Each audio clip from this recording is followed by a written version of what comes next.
Madison County's successes are celebrated by the business industry and government leaders pushing growth.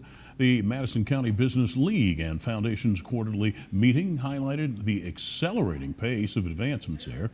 Among them is Amazon Web Services investment in data centers. $21 billion has been invested in the county, creating 1,700 jobs now.